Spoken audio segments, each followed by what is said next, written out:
Assalamualaikum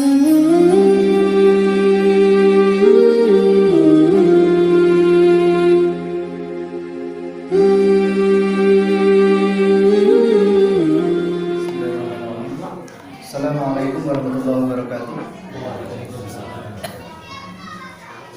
Alhamdulillahirabbil alamin. Alhamdulillahilladzi hadana li hadza wa ma kunna linahtadiya laula an hadana Allah. Asyhadu an la ilaha illallah wahdahu la syarika lah wa asyhadu anna Muhammadan 'abduhu wa rasuluhu la nabiyya wa la rasula ba'dah. Allahumma shalli wa sallim wa barik ala sayyidina Muhammadin wa ala alihi wa sahbihi ajma'in. Wadillah rahimakumullah. Malam hari ini kita lanjutkan kembali membaca kitab At-Targhib wa Tarhib, di mana bab yang akan kita baca pada malam hari ini adalah targhibuz zauji fil wafa'i bihaqqi zaujatihi. Hadis yang berisi tentang anjuran bagi seorang suami untuk memenuhi hak istrinya.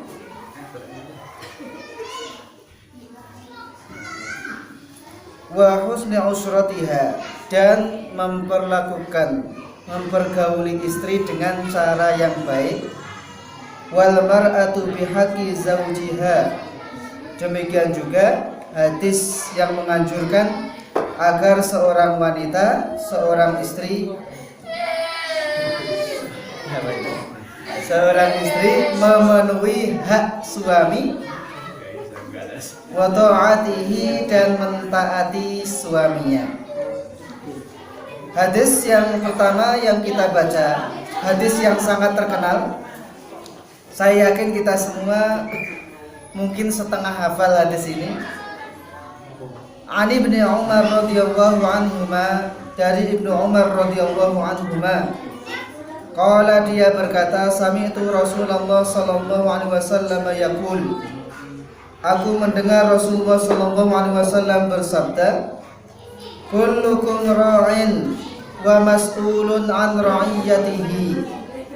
Setiap kalian adalah ra'in. Ra'in sering diartikan sebagai pemimpin, ya, siapa?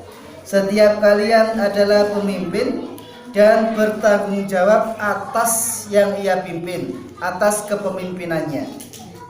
Al-imamu ra'in wa mas'ulun an ra'iyatihi. Seorang imam, seorang kepala, maka dia pemimpin dan bertanggung jawab atas kepemimpinannya. Kalau dia kepala suatu desa, maka dia bertanggung jawab atas seluruh desa. Kalau dia pemimpin negara, berarti bertanggung jawab atas seluruh negara. Warrajulu ra'in fi ahlihi wa mas'ulun an ra'iyatihi. Demikian juga seorang laki-laki, seorang suami, itu ra'in, pemimpin, fi ahlihi, dalam keluarganya, wa mas'ulun an ra'iyatihi, dan akan ditanya tentang kepemimpinannya di dalam rumah tangganya tersebut. Wal mar'atu ra'iyatun fi baiti zawjiha wa mas'ulatun an ra'iyatiha. Demikian juga seorang wanita, seorang istri, dia adalah pemimpin di rumah suaminya. Dia akan ditanya tentang kepemimpinannya, bagaimana dia mengurus urusan dalam rumah tangganya. Yang ingin kita tekankan dalam hadis ini adalah warrajulu ra'in fi ahlihi wa mas'ulun an ra'iyatihi. Seorang suami itu pemimpin dalam keluarganya dan akan ditanya tentang kepemimpinannya. Jadi bapak-bapak terutama sebagai kepala rumah tangga, di rumah yang jadi kepala rumah tangga bapak atau ibu? Ada yang di rumah kepala rumah tangganya ibunya? Masih ada. Ar-rajulu ra'in fi ahlihi, yang jadi kepala, yang jadi pemimpin itu bapaknya, yang laki-laki. Ar-rijalu qawwamuna 'alan nisa. Tapi yang perlu kita perhatikan betul bahwa kita akan ditanya tentang kepemimpinan kita. Minimal pemimpin dalam rumah tangga lah minimal. Kan kalau yang sekarang jadi RT ya RT-nya. Tapi minimal akan ditanya tentang kepemimpinan dalam rumah tangga kita. Itu ya kayak gimana? Dan salah satu tugas terberat seorang suami itu adalah ya ayyuhalladzina amanu qu anfusakum wa ahlikum naro. Itu tugas yang paling berat dari seorang suami. Wahai orang-orang yang beriman, jagalah dirimu dan keluargamu dari api neraka. Semua akan ditanya. Bagaimana cara kita memimpin rumah tangga kita? Sudahkah kepemimpinan kita itu menjauhkan istri dan anak kita? Atau istri-istri dan anak-anak kita kalau yang istrinya banyak?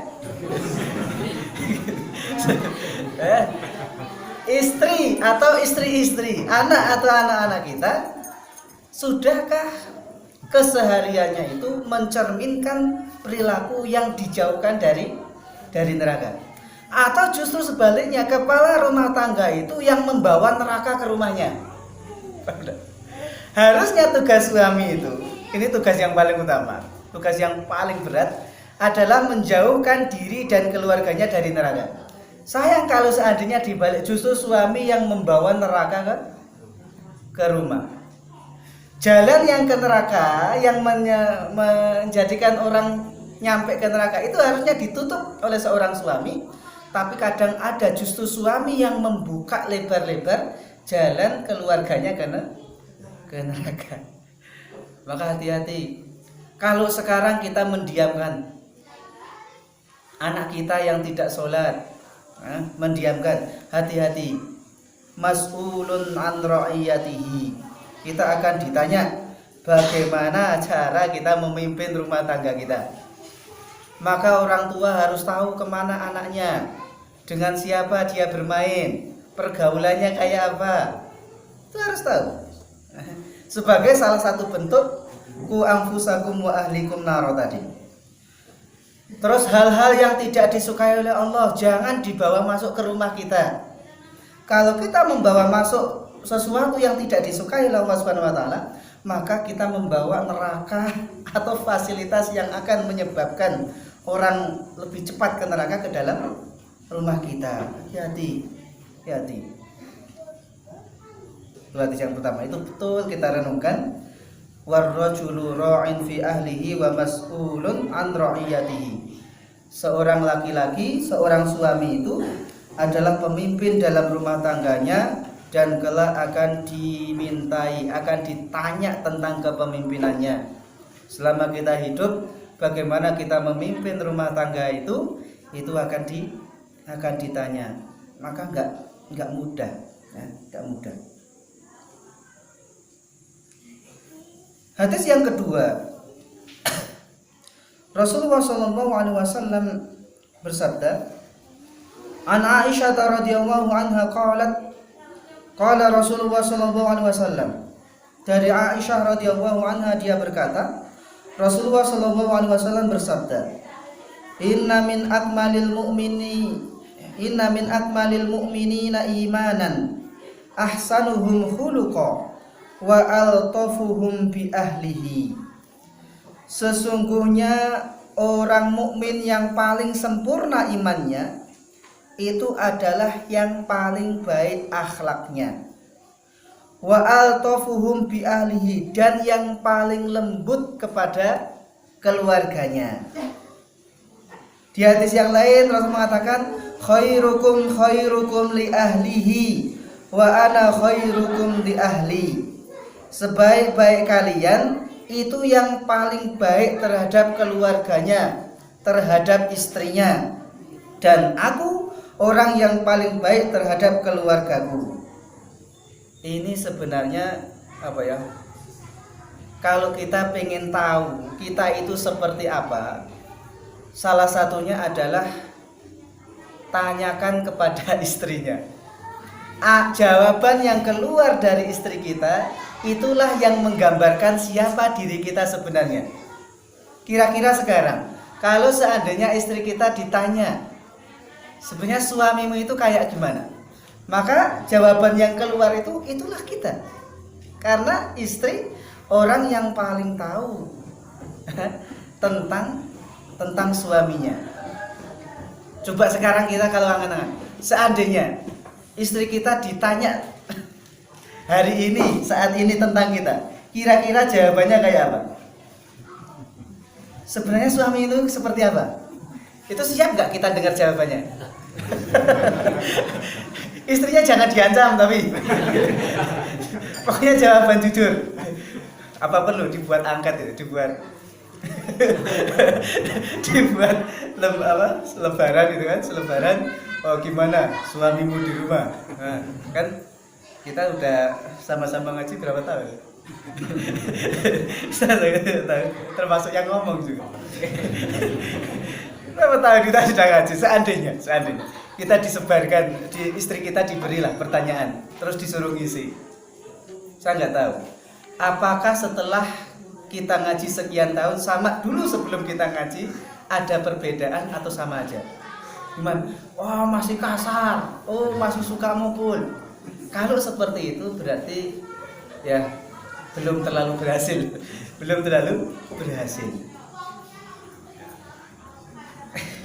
Khairukum li ahli. Sebaik-baik kalian itu yang paling baik kepada keluarganya, kepada istrinya. Atau altafuhum li ahli, yang paling lembut kepada keluarganya, paling lembut kepada istrinya. Dan saya, sudahkah kita komunikasi dengan istri kita dengan bahasa yang lembut? Atau masih kasar ibu-ibu suaminya? Loh, coba bayangkan ya. Kita kalau ngobrol sama istri orang itu pakai bahasa halus gak? Ajang tempun di om dan itu kan? Pakai bahasa halus. Seandainya kita membayangkan bahasa itu pula yang kita gunakan untuk berkomunikasi dengan istri kita. Ya kan? Yang setiap hari memasakkan sarapan kita, makanan kita kasar.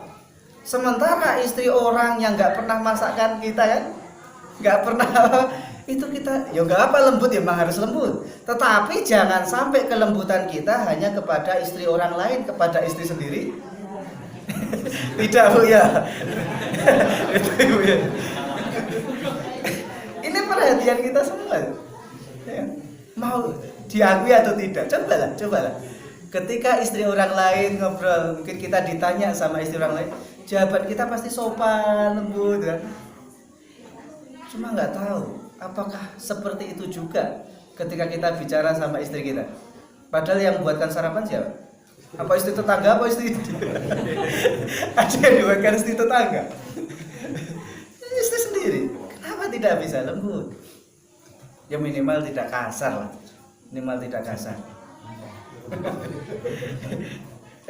Perlu diperhatikan gitu kan. Karena Rasul mengatakan sebaik-baik kalian adalah yang paling baik kepada keluarga, yang paling baik kepada istri. Kalau kepada istri itu sudah kasar, maka bukan sebaik-baik orang. Maka kita perlu belajar bagaimana Rasulullah SAW itu bersikap kepada istri-istrinya. Saya ambil contoh. Ini masalah sarapan sebenarnya, masalah makanan. Dakhala alayya Rasulullah sallallahu alaihi wasallam faqala hal indakum syai'? Faqultu la. Qala fa inni shaim. Aisyah ini pernah cerita. Suatu ketika Rasulullah masuk ke rumahku. Rasulullah kan biasa setelah sholat subuh itu di masjid tetap dengan sahabat, baru nanti agak siang pulang ke rumah istrinya. Nah, ketika nyampe ke rumah, maka Rasul mengatakan, hal indakum syai'? Punya sesuatu enggak untuk dimakan? Itu maksudnya. Ada enggak makanan yang untuk dimakan? Itu bahasa Rasulullah ketika minta bertanya tentang sarapan. Kalau kita di rumah, kira-kira ibu-ibu, bapaknya kalau minta sarapan kayak gimana bahasanya? Sko. Di sekolah, gitu kan gitu. Kita teriak-teriak.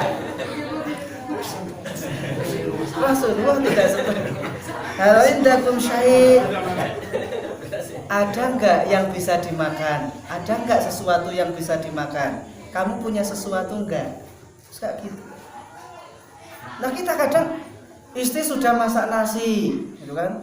Suami bangun, itu istri sudah nasi sudah mateng, sayurnya juga sudah mateng, yo tinggal goreng tempenya. Itu masih ngeluh gitu. Itu masih ngeluh. Oh suara burung matang juga. Padahal dia sudah bangun lebih dulu dibanding kita sudah. Rasul tidak. Hal indakum syai'. Ada enggak sesuatu yang bisa dimakan? Fakultu la. Aisyah jawabnya ya, tidak ada. Coba kalau itu terjadi pada kita, bahwa pulang mau sarapan, ada nasi, terus istrinya jawab belum ada, ngamuk. Kalau masih ngamuk, untuk masalah yang seperti itu masih sering ngamuk, nah ini perlu diterapi. Ya. Kalau Rasulullah ketika ditanya, lah nggak ada wahai Rasulullah, maka jawabannya fa inni shaim. Ya udah, berarti saya hari ini puasa. Sesimpel itu Rasulullah menyikapi masalah makanan. Karena banyak orang yang hanya karena istrinya makanannya kurang asin, suaminya seleranya asin, istrinya tidak, kemudian jadi masalah besar, diungkit-ungkit sampai pisahan. Sambelnya kurang pedes, sambelnya ini saya. Tapi sebaliknya. Tsumma marra bi ba'da dzalikal yaum. Setelah beberapa hari dari kejadian itu, uhdiya ilayya haisun. Aisyah cerita, aku diberi hadiah berupa hais. Hais ini sejenis makanan, saya juga belum pernah makan.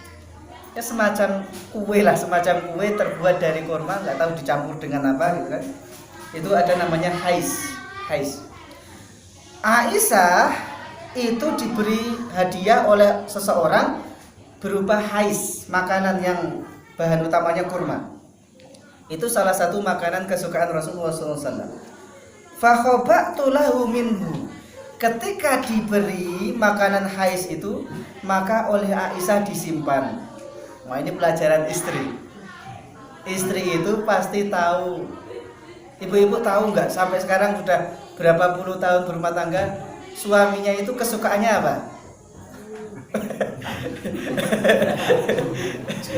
Ya kan? Ketika sudah tahu kebiasaan suaminya, kesukaannya apa, maka Aisyah tahu, oh ini hais ini makanan yang disukai oleh Rasulullah. Maka fakhobatu mana tadi? Laka minhu, ya. Disimpan itu haisnya untuk suami tercintanya. Jadi kayak gitu. Istri pun ya harus tahu apa kesukaan suaminya, apa yang tidak disukai. Yang disukai oleh suaminya, nah itu yang sering diberikan, yang tidak disukai jangan.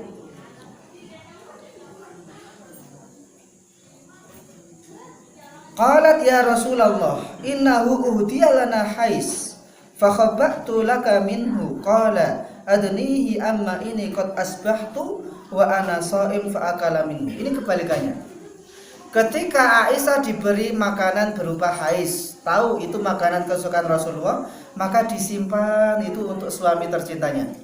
Sampai kemudian Rasulullah datang, kemudian Aisyah senang gitu kan.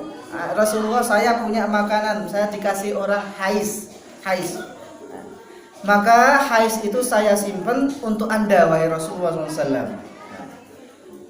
Maka Rasulullah kemudian, ya udah, mana haisnya?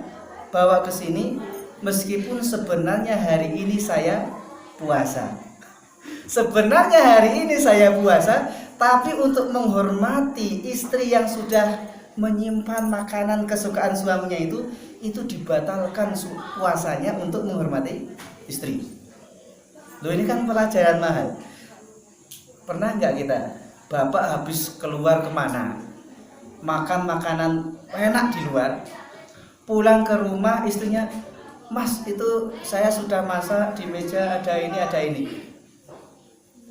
Kalau jawaban kita saya sudah makan di luar, itu perang. Itu jawaban ngajak perang. Gitu Bu ya? Iya kan? Loh, Rasulullah puasa. Tadi loh. Ketika datang minta ada nggak yang dimakan, nggak ada, ya udah saya tak puasa. Tetapi ketika Rasulullah sudah niat puasa datang ke rumah istrinya kemudian dengan bahagianya menyambut suaminya itu sampai memberikan makanan yang disukainya, dibatalkan itu puasanya. Rasulullah kemudian makan dari makanan itu. Nah, ini pelajaran. Kalau istri kita sudah capek-capek masak, meskipun bentuknya kayak apa, tapi itu sudah capek-capek dimasak, ya kan? Meskipun kita sudah makan di luar, tolong dicicipi. Tolong dicicipi. Kalau kita kemudian mengatakan, saya sudah makan tadi, itu urusannya panjang. Urusannya bakal panjang. Karena bagi seorang wanita, ketika dia sudah masak, itu kan dia kan buka resep internet, buka resepnya ini, tutorial di YouTube, cara masaknya gini-gini. Meskipun hasilnya nggak kayak di YouTube, gitu. Dia sudah payah-payah gitu. Ini suami tolong hargai. Ya udah, kalau istri sudah masak, cicipi. Meskipun sudah makan di luar sudah makan, ketika kita pulang istri, itu saya sudah masak ini, udah ambil makan. Untuk menghormati istri. Kalau tidak, berapa hari Bu diam-diamannya? Seandainya istri sudah masak, suami pulang nggak mau makan, itu ibu marahnya berapa hari? Hah? Loh ya, kadang suami yang seperti itu tidak peka, kan nggak salah sebenarnya. Kita sudah makan di luar, pulang, istri sudah masak, istri nyuruh kita makan, aduh saya sudah kenyang. Suami kadang merasa itu bukan suatu kesalahan, tapi kok tiba-tiba loh istri kok jadi diem kayak gini. Kadang suami merasa itu jawaban kita salah. Karena istri sudah capek-capek masak, kita malah tidak mau mencicipi masakannya, meskipun nggak diungkapkan. Salah, maka kok diem aja. Apalagi contoh Rasulullah SAW,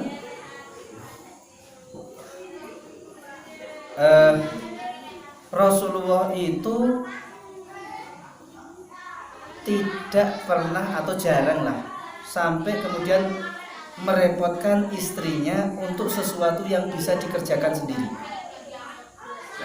Maka di hadis Rasulullah yang membetulkan sandalnya yang rusak, Rasulullah ya menambal pakaiannya yang sobek sendiri.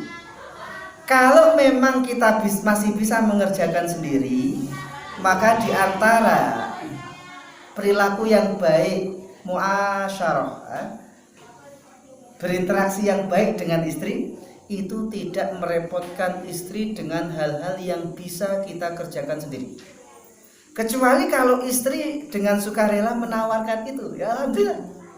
Tapi kalau tidak, nggak usah dijadikan suatu yang besar seolah-olah mau kiamat. Masalah buat kopi itu sepele nggak? Pagi-pagi bapaknya mau ngopi, seandainya istri nggak membuatkan kopi, bapaknya bisa nggak buat kopi sendiri? Bisa. Itu kan sesuatu yang sepele. Lalu kenapa harus dibesarkan? Kenapa saya mau cerai sama istri? Kenapa? Masa saya pagi-pagi nggak dibuatkan kopi?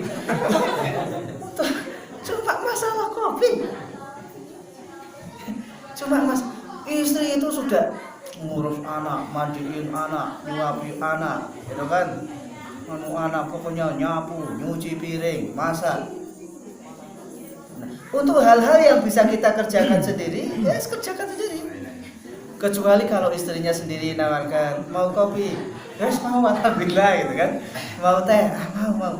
Tapi seandainya kita pulang, kita mengharapkan ditawari teh atau ditawari kopi sama istri, ternyata tidak. Ya wes gak usah marah, gak usah ngambek. Ya ke dapur kalau pengen teh yang buat sendiri, pengen kopi yang buat sendiri, wong gulanya ya tahu di mana tempatnya. Kenapa harus nunggu istri yang buat? Mungkin istri sedang repot, sedang sibuk dengan yang lain. Nah kadang yang kayak gitu, itu ada orang-orang yang membesar-besarkan masalah kayak gitu. Wah istri saya enggak melayani suaminya. Sebentar Pak, enggak melayani gimana? Enggak dibuatkan kopi seminggu. Loh enggak dibuatkan kopi. Bisa buat kopi. Rasulullah SAW itu tadi sering tidak merepotkan istri beliau. Jadi untuk hal-hal yang bisa kita kerjakan sendiri, kerjakan sendiri. Kecuali kalau istri memang menawarkan itu, ya, alhamdulillah, jangan ditolak. Kalau ditolak itu juga urusannya panjang. Ya wes, kalau memang aneh.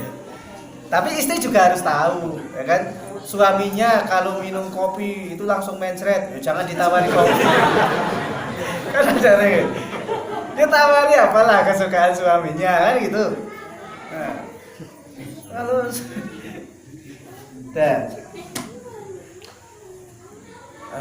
lagi di antara yang Rasulullah SAW perilaku beliau terhadap istrinya ini masalah. Kadang Rasulullah mengajak diskusi istrinya dalam hal-hal yang penting. Memang tabiat suami itu ketika ada permasalahan itu jarang cerita sama orang. Enggak kayak ibu ya. Kalau ibunya ya permasalahan apapun akan diceritakan. Maka nanti itu ada hadis panjang. Hadis panjang itu sampai itu isinya Aisyah curhat sama Rasulullah menceritakan ada 11 wanita. Yang satu wanita ngomong begini. Wanita ketemu sama wanita itu kan ngobrol. Yang diobrolin kan suaminya Bu ya. Suami saya di rumah gini. Itu ada hadis panjang ini. Aisyah cerita ada 11 wanita yang saling ngobrol. Wanita pertama ngomong suaminya begini. Wanita kedua sampai ke 11. Itu didengarkan oleh Rasulullah SAW. Ya kan? Ketika Aisyah, wanita memang dibekali kecerdasan berbicara. Kosakatanya ya apa? Dengarkan siapalah. Kosakata wanita itu lebih banyak dibandingkan kosakata laki-laki. Dan itu diperlukan untuk mendidik anak kita. Karena kalau semuanya diem kayak kita, kayak bapaknya, anak kita nggak belajar apa-apa. Tapi karena istri kita cerewet, maka banyak hal yang dipelajari oleh anak kita. Kalau diem berarti setiap hari anak kita nggak belajar. Kok berapa kosakata yang dipelajari? Beda sama ibunya. Anaknya mau masuk WC, mau masuk ke kaca, oh ditegur. Anak kalau masuk WC pakai kaki kiri. Terus mau masuk, doa dulu. Baca doanya, kan gini. Tapi kalau kayak suaminya, Pak mau pipis, ya. Ya gitu suami. Terus kono. Anak belajar apa kayak gitu. Maka memang harus ada yang cerewet. Kalau semuanya diem di rumah, ada yang di rumah harus ada salah satu yang cerewet. Tapi kalau cerewet semua juga masalah. Baik suami istrinya cerewet, suaminya tambah cerewet, itu masalah lagi. Nah,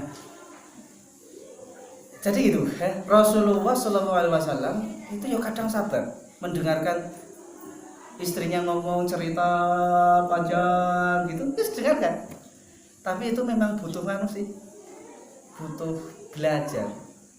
Karena ketika mempraktekkan itu ya bosan juga. Ya kan? Suami mungkin bosan dengar istrinya, ya kan? Pak tadi saya ke pasar, di pasar dia cerita kangkung yang tadinya 2.000 sekarang sudah. Itu kan bagi suami itu tapi ya kayak gitu kan. Tadi di pasar masa kangkung biasanya 5.000 dapat 3, sekarang nggak boleh. Kalau istri ngobrol seperti itu, tolong dengarkan aja. Jangan dengarkan aja. Memang harus seperti itu. Dan memang cuma butuh didengarkan sebenarnya. Nggak usah butuh solusi. Ya udah kita nanam sendiri. Nggak usah gitu. Pas dia dengarkan. Oh iya gitu. Kayak loh, kita kalau nginstal aplikasi itu kan sudah dibaca ya kayak gitu. Kayak gitu.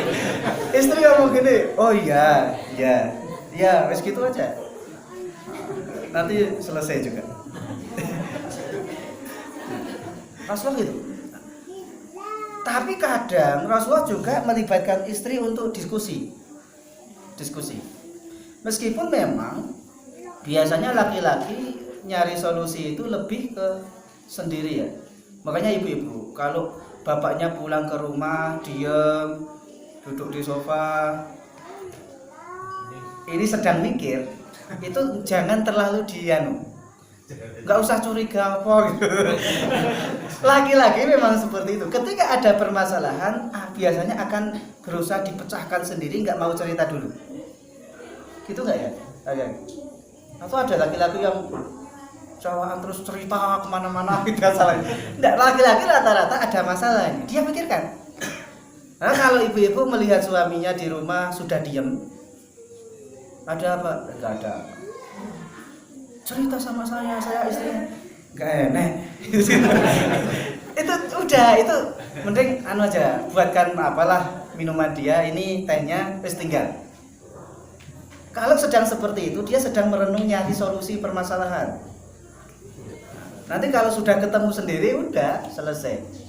Tapi kalau tidak selesai permasalahannya, tidak mengapa suami kadang curhat sama istri.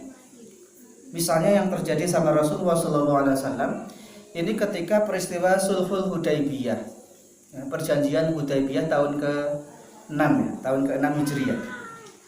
Ketika itu Rasulullah dan umat Islam di Madinah mau melaksanakan umroh ke Makkah. Maka saat itu masih dikuasai oleh orang-orang Quraisy. Maka kemudian belum sampai di Makkah, ini di stop oleh orang Quraisy, tidak boleh. Akhirnya diajarkanlah perjanjian Hudaybiyah. Maka nanti disebut Sulhul Hudaybiyah, perjanjian Hudaybiyah. Diutuslah utusan dari orang Quraisy berunding dengan Nabi Muhammad dan umat Islam. Di antara keputusan Sulhul Hudaybiyah, umat Islam nggak boleh melanjutkan umrohnya tahun itu, tapi boleh umroh tahun depan. Boleh umroh tahun depan. Padahal umat Islam sudah siap-siap nih, datang dari Madinah jauh-jauh untuk umroh, sudah bawa macam-macam. Umroh atau apa? Ya umroh kayaknya. Umroh atau haji. Ketika kemudian harus pulang karena sudah ada perjanjian tadi, haji ya masalah ya. Barangkali dibaca lagi. Maka kemudian Rasul merintahkan, ya udah sekarang kita cukur di sini, tahallul. Kita sembelih hadiyu kita di sini. Kemudian kita cukur. Enggak jadi umroh, tapi cukurnya di situ. Artinya di situ. Diperintahkan, enggak ada sahabat yang menyembelih hadiyunya. Enggak ada. Kalau kita haji tamattu misalnya, itu nanti ada hadiyu. Kita harus nyembelih. Ya semacam kurban lah, boleh kambing, boleh unta. Tetapi karena sudah perjanjian nggak boleh melanjutkan, mereka harus pulang, hanya pulang. Rasul merintahkan udah sekarang yang bawa hadiyu disembelih di sini, kemudian tahallul cukur di sini. Tapi nggak ada sahabat yang melakukan itu. 2 kali diperintahkan nggak ada, 3 kali sampai Rasul marah. Karena nggak pernah seperti itu. Sahabat kalau diperintah oleh Rasulullah itu langsung melakukan, tapi kali itu enggak. Kenapa? Karena menurut ini merugikan kita, ini merugikan umat Islam. Maka ketika kemudian yuk kita pulang, kita sembelih di sini hadiyu kita cukur di sini. nggak ada sahabat yang melakukan karena pengennya sahabat tetap melanjutkan. Maka kemudian Rasulullah marah masuk ke tendanya. Di situ ada istrinya yang bernama Ummu Salamah. Maka kemudian curhatlah sama istrinya. Maka kemudian istrinya ini ngasih solusi, ngasih saran. Ya udah, sekarang engkau sembelih hadyunya engkau sembelih, lalu engkau cukur, gak usah ngomong apa-apa. Itu saran istrinya. Maka kemudian Rasulullah keluar menyembelih hadyunya, merintahkan orang untuk mencukur rambut beliau. Akhirnya semua sahabat mengikuti yang dilakukan oleh Rasulullah. Ini atas saran si istri. Jadi nggak ada salahnya ketika solusi sudah mentok, kan? Modal sudah habis ditani, kan? Mikir nggak nemu gimana, diam aja. Sudah mentok, curhat sama istri. Nah, apa sebenarnya kok diam aja? Saya mau nanam tapi modal sudah habis. Oh itu. Ya udah, itu saya punya emas, silahkan jualan gitu solusinya mungkin. Bu ya. Ibu masih punya kalung, ibu masih punya, itu jual dulu lah untuk modal. Nah, kadang solusinya kayak gitu. Jadi kalau memang kita sudah mentok, tidak mengapa curhat sama istri, itu tidak menjatuhkan kewibawaan suami. Itu tahu.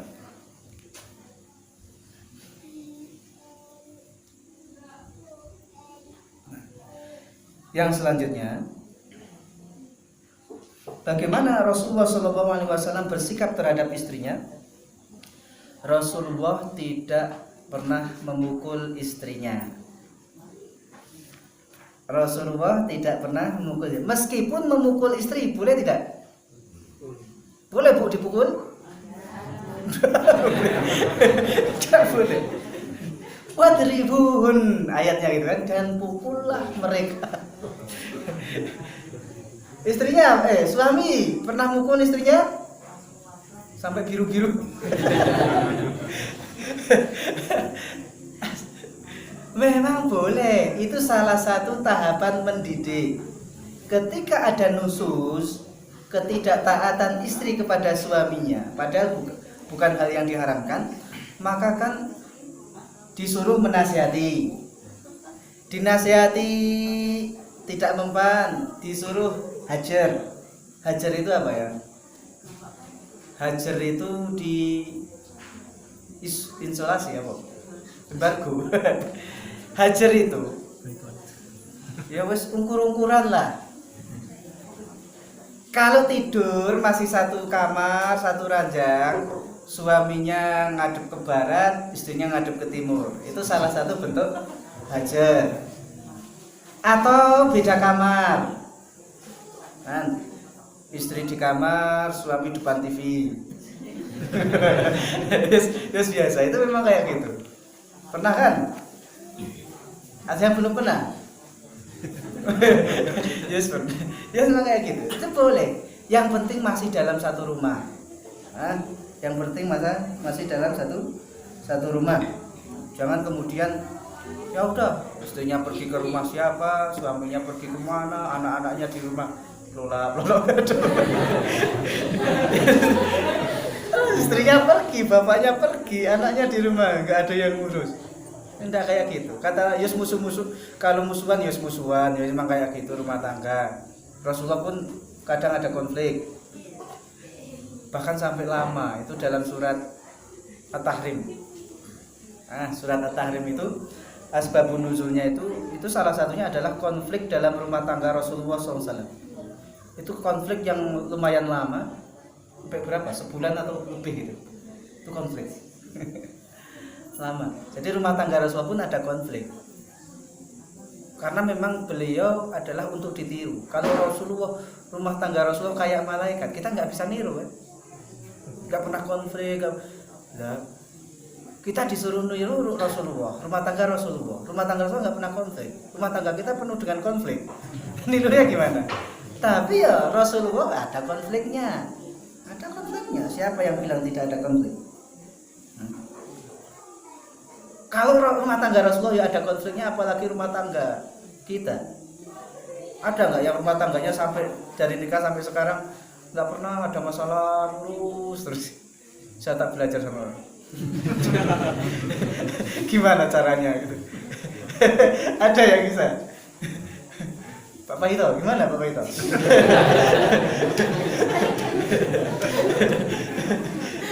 Pernah perang berapa kali perang dunia? Ya biasa, ya emang kayak gitu ya, emang kayak gitu. Tapi tadi semarah-marahnya itu kalau toh mau memukul, maka pukulan yang sifatnya bukan untuk mencidrai. Pukulan yang sifatnya bukan untuk melukai. Sebagian itu ada yang mengatakan memukul pakai siwak. Memukul pakai siwak. Pakai siwak ya, sikat gigi itu loh. Ya ada yang menjelaskan kayak gitu. Memukul yang tidak untuk menyakiti, yaitu dengan bisiwak, dengan siwak. Istri dipukul dengan sikat gigi, gitu kan? Itu itu pukulan yang anu kan? Bukan pukulan, tapi kalau belajar biru-biru lebam itu bukan pukulan yang seperti itu. Nah, di sini. Jangan memukul wajah. Jangan memukul wajah. Wala tuqabbih, jangan dijelek-jelekkan. Jangan jelek-jelekkan, jangan memukul wajah, jangan memukul organ yang berakibat fatal, organ vital yang berakibat fatal. Benar. Jadi silahkan pukul tapi pukulan yang ringan. Nah, tadi kalau para ulama jelaskan memukul pakai siwak. Terus gitulah, dijiwit sedikit-sedikit kan nggak apa-apa. Tapi kalau sampai yang terjadi, yang di berita-berita itu bukan pukulan yang mendidik, ya kan? Giginya sampai lepas, ya itu bukan kayak gitu, bukan kayak gitu. Sayang. Jadi khairukum li ahli. Sebaik-baik kalian adalah yang paling baik kepada istrinya. Mudah-mudahan nanti setelah ini kita berubah dalam memperlakukan kita kepada istri. Nanti istrinya laporan, Bu ya. Suaminya berubah tidak. Sama, tapi memang gimana ya? Terus hadis selanjutnya. Udah Isa, Bu. Udah Isa.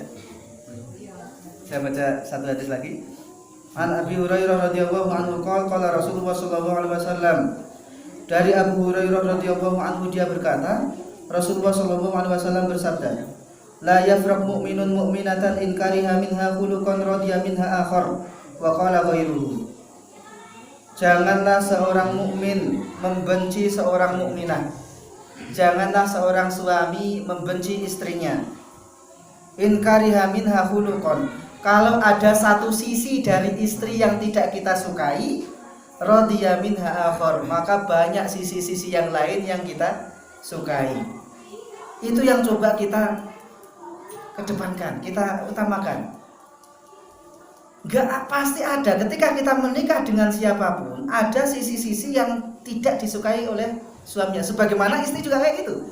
Ketika dia menikah, pasti ada sisi-sisi dari suaminya yang tidak dia sukai. Tapi kata Rasulullah, kalau kita tahu sisi yang tidak kita sukai, tolong diingat sisi lain yang mungkin kita sukai. Oh, istrinya nggak bisa masak, kan sebenarnya suaminya suka makan kan gitu. Tapi diingat mungkin dari sisi itu iya, tapi sudah apa? Sisi yang lain, tapi dia nggak bisa masak. Tapi dia wanita satu-satunya yang dulu nerima saya kan gitu. Ya, ketika yang lain nolak, nanyakan ini nolak, di itu tolak, yang satu belum masuk rumah udah disuruh pulang, maka dia satu-satunya yang nerima saya. Lalu alasan apa saya harus benci dengan dia? Jadi kalau ada satu sisi yang tidak kita sukai, tolong dilihat sisi-sisi yang lain, dicari kebaikannya lebih banyak. Ibu-ibunya juga kayak gitu. Mungkin ngelihat ada satu sisi suaminya itu nggak disukai. Suami saya jarang mandi. Itu satu sisi, Tapi sisi yang lain, Oh lihat, suami ibu, suami yang tanggung jawab, gitu kan? Ketika di luar sana banyak suami yang menelantarkan keluarganya, suami ibu yang penuh dengan ketanggung-jawaban mengambil semua tanggung jawab di keluarganya, meskipun jarang mandi, ya nggak apa-apa. Juga apa? Ya, pokoknya dilihat. Itu salah satu yang diperintahkan oleh Rasulullah SAW berkaitan dengan bagaimana mempertahankan hubungan keluarga. Karena kalau dicari-cari ya pasti ada. Guys saya kira cukup. Insya Allah kita lanjutkan pada pertemuan yang selanjutnya. Mudah-mudahan apa yang kita baca hadis-hadis Rasulullah SAW pada malam hari ini bisa kita laksanakan dalam kehidupan rumah tangga kita sebagai salah satu bentuk usaha kita untuk menjadi seorang yang seperti disabdakan oleh Rasulullah, khairukum li ahli. Sebaik-baik kalian adalah orang yang paling baik kepada istrinya. Jadi tidak ada lagi suami yang memukuli istrinya dengan pukulan untuk menciderai. Tidak ada lagi suami-suami yang berkata kasar kepada istrinya. Kalau memang sedang marah dan nggak bisa mengontrol, lebih baik diam melihat wajah istri masih marah juga, yos keluar dulu, semancing-mancing dulu atau apa sampai lupa, baru kemudian pulang gitu. Nah ya, mudah-mudahan seperti itu. Mudah-mudahan, dan yang lebih penting tadi, ya ayyuhalladzina amanu qu anfusakum wa ahlikum nar. Tugas seorang suami terutama adalah bagaimana menjaga diri dan keluarganya dari neraka. Maka semua yang mempercepat orang masuk neraka itu jauhkan dari rumah kita. Jangan justru dimasukkan ke dalam rumah kita. Wallahu a'lam bishawab. Kita tutup dengan hamdalah dan doa kafaratul majelis. Alhamdulillahirabbil alamin. Subhanallah wa bihamdika asyhadu an la ilaha illa anta astaghfiruka wa atubu ilaik. Assalamualaikum warahmatullahi wabarakatuh.